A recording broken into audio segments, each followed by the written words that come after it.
Tindak kejahatan penipuan online kian mengkhawatirkan. Hingga tahun 2026, masyarakat Indonesia telah dirugikan sedikitnya 9,2 triliun rupiah. Setiap hari terdapat 1.000 laporan aduan dari masyarakat yang menjadi korban.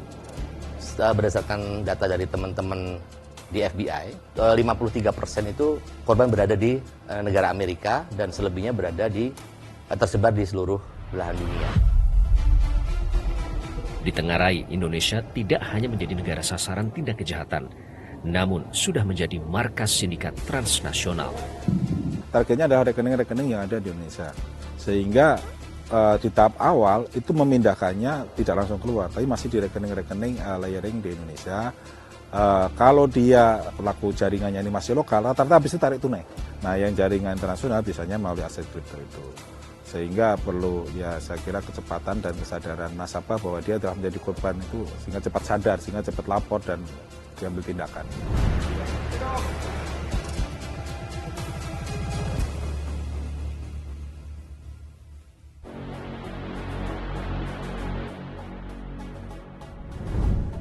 Aparat kepolisian membongkar markas penipuan online jaringan internasional yang beroperasi di kota Surabaya, Jawa Timur. Sebanyak 44 warga negara asing ditangkap di kompleks perumahan elit Dharma Husada. Puluhan WNA asal China, Taiwan, dan Jepang ini memeras korban dengan cara menyamar sebagai petugas kepolisian dari negara asalnya. Namun, tidak hanya melakukan pemerasan. Komplotan ini juga menjerat korban untuk direkrut sebagai operator. Korban dari beberapa negara direkrut melalui tawaran pekerjaan palsu.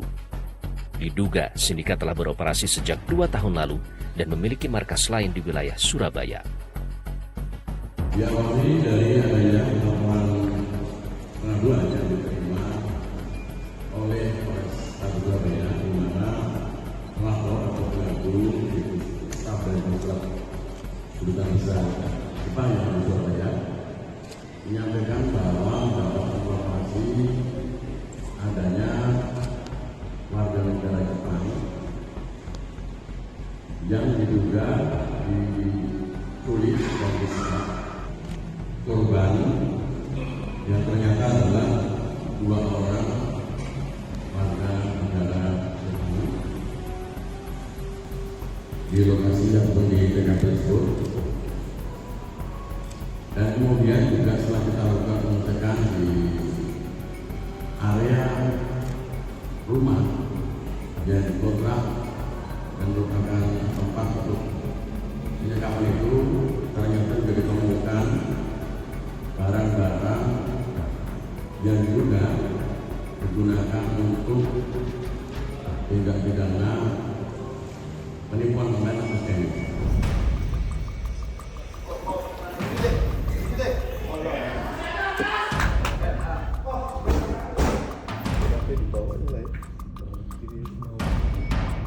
Di Batam, Operasi Gabungan Polri dan Direktorat Jenderal Imigrasi juga mengungkap kasus serupa. Bermarkas di sebuah apartemen di wilayah Baloi, Kota Batam, 210 WNA ditangkap.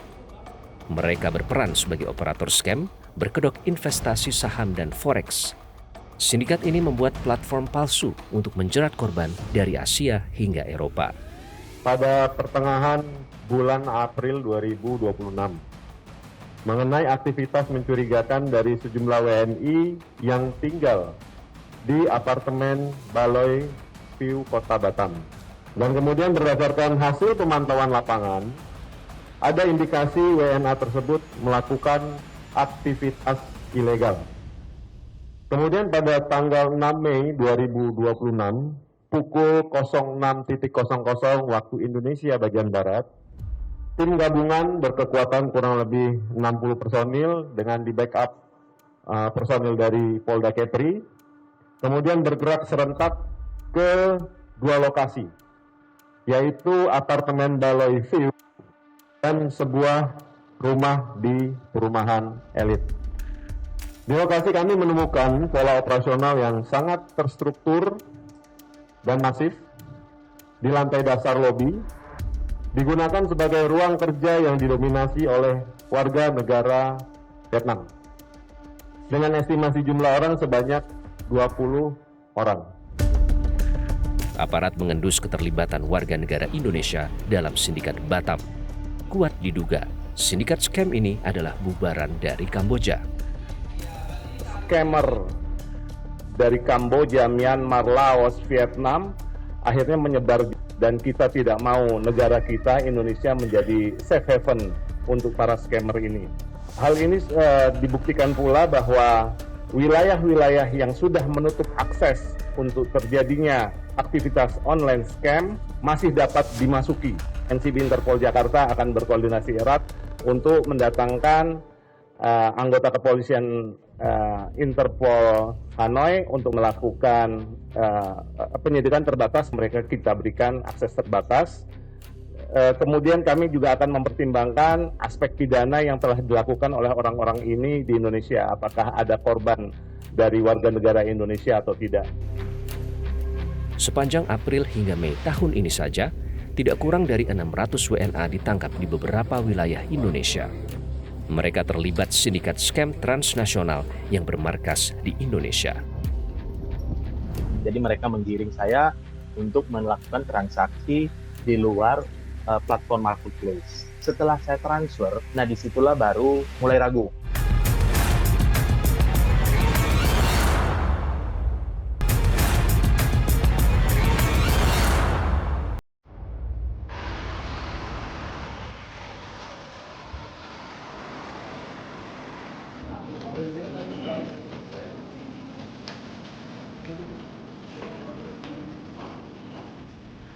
Di Pulau Bali juga digelar operasi pengungkapan jaringan scam internasional.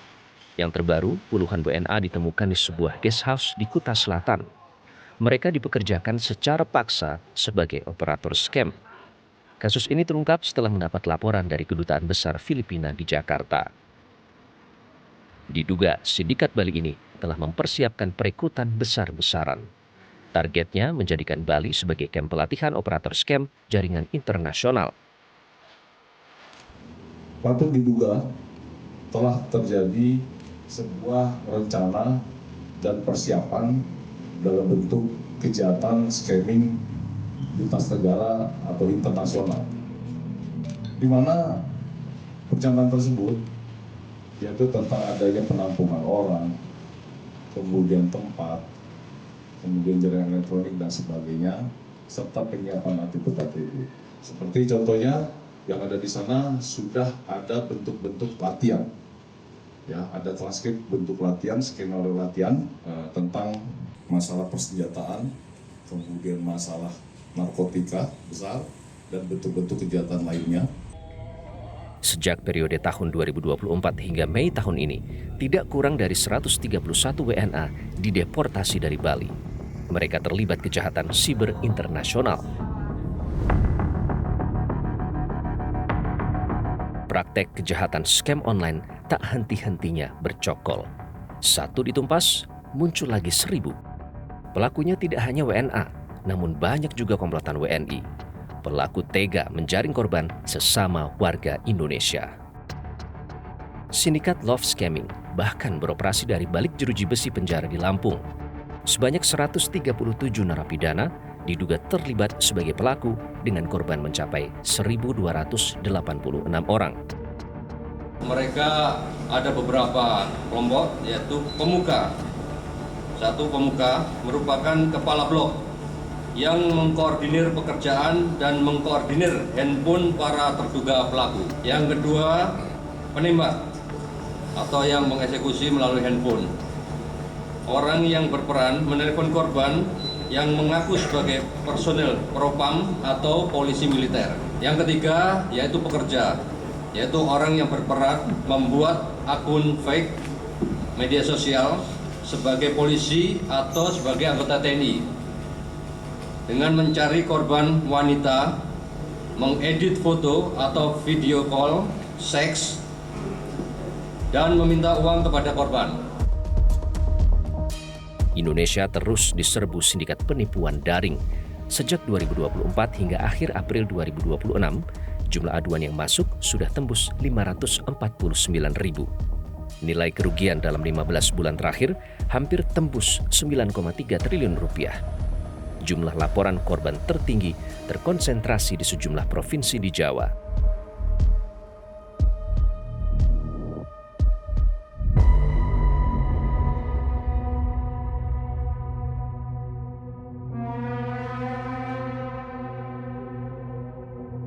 Halo, selamat siang. Kami ucapkan selamat. Ibu baru saja menangkan undian uang tunai 50 juta rupiah karena ibu telah belanja di aplikasi biru di atas nominal 1 juta rupiah. Wah, serius ini Pak? Kalau boleh tahu, terakhir ibu transaksi di aplikasi biru kapan? Akhir bulan lalu. Lalu selanjutnya bagaimana ya Pak? Baik, jadi begini Bu. Anda menjadi satu di antara 100 customer terpilih yang mendapatkan undian ini. Untuk proses pencairan, boleh tolong disebutkan kode verifikasi yang masuk yang dikirim ke nomor ibu sekarang. Oh begitu, sebentar saya cek ya. Alhamdulillah sudah masuk nih Pak. Ini kodenya 5521. Baik Ibu, setelah Ibu sampaikan kode OTP-nya, uang akan segera kami transfer segera ke rekening Ibu. Paling telat mungkin 1 hari kerja. Mohon ditunggu ya. Atas nama Bank ABC kami ucapkan selamat. Terima kasih Pak. Sindikat penipuan online lazimnya bekerja secara terstruktur dan sistematis.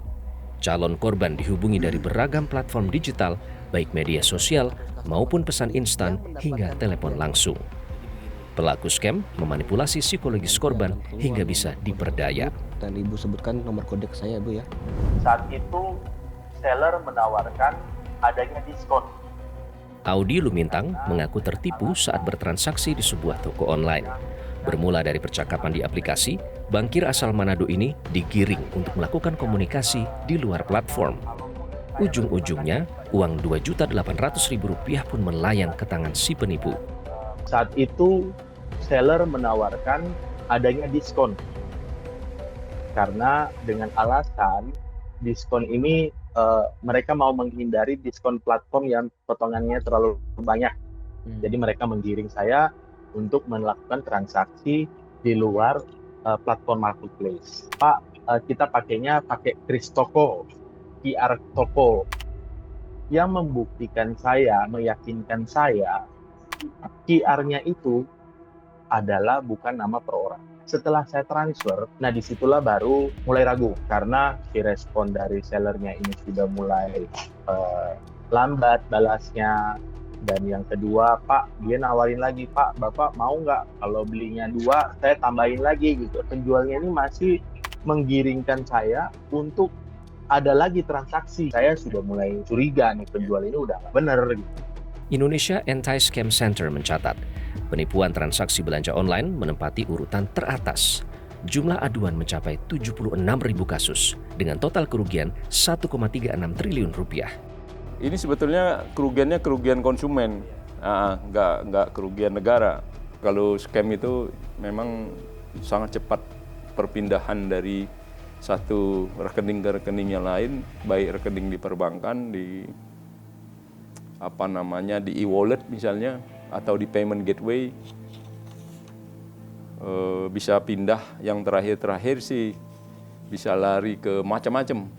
Yang paling besar itu larinya ke kripto yang dikeluarkan oleh exchanger luar negeri ya.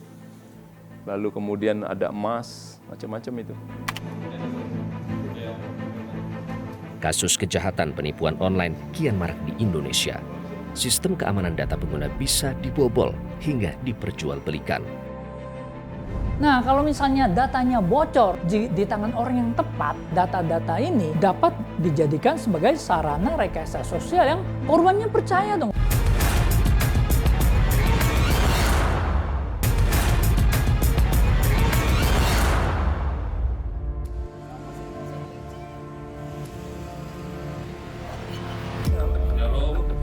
Pertengahan Mei lalu, Direktorat Siber Polda Jawa Timur mengungkap sindikat penjualan kode one-time password sekaligus industri penerbitan SIM card yang menggunakan data orang lain.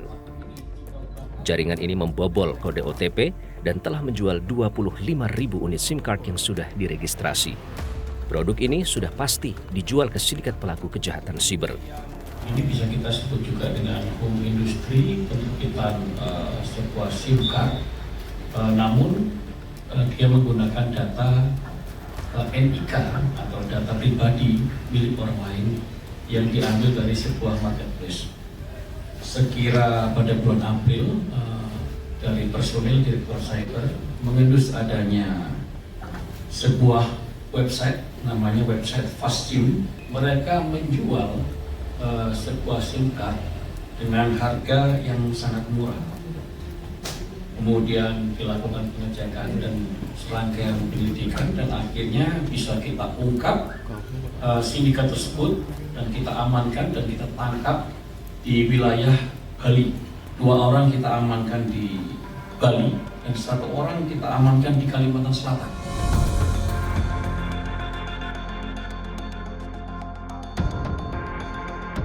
Pakar keamanan siber menyebut, lemahnya sistem keamanan data dan kerentanan perilaku pengguna memicu beragam penipuan online. Literasi digital menjadi kunci menangkal segala bentuk kejahatan siber. Nah, kalau misalnya datanya bocor, jadi penipunya dapat dan data itu diperjualbelikan di dark web secara bebas, kita bisa beli di tangan orang yang tepat. Data-data ini dapat dijadikan sebagai sarana rekayasa sosial yang korbannya percaya dong. Email itu merupakan aset utama. Kenapa? Karena email itu kalau berhasil diambil alih, artinya akun Instagram Anda diambil, akun Facebook, akun Google, bahkan akun-akun untuk membuka rekening bank yang lain juga bisa diambil dan dikomunikasikan di situ.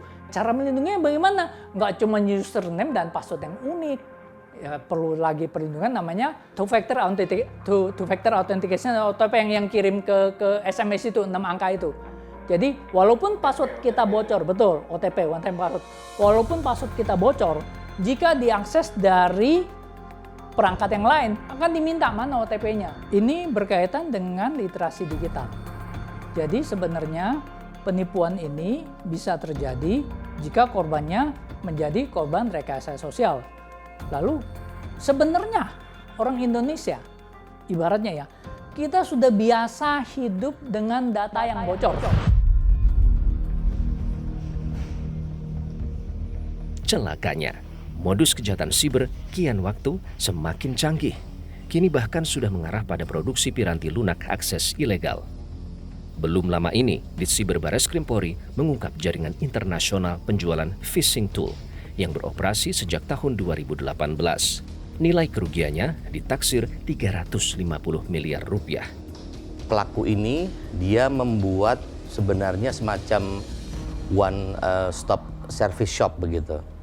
Jadi orang nanti bisa membeli semacam script atau toolkit yang bisa mereka gunakan untuk melakukan tindakan ilegal, dalam hal ini illegal access, yaitu spamming, phishing, kemudian digunakan juga dalam skema bisnis email compromise.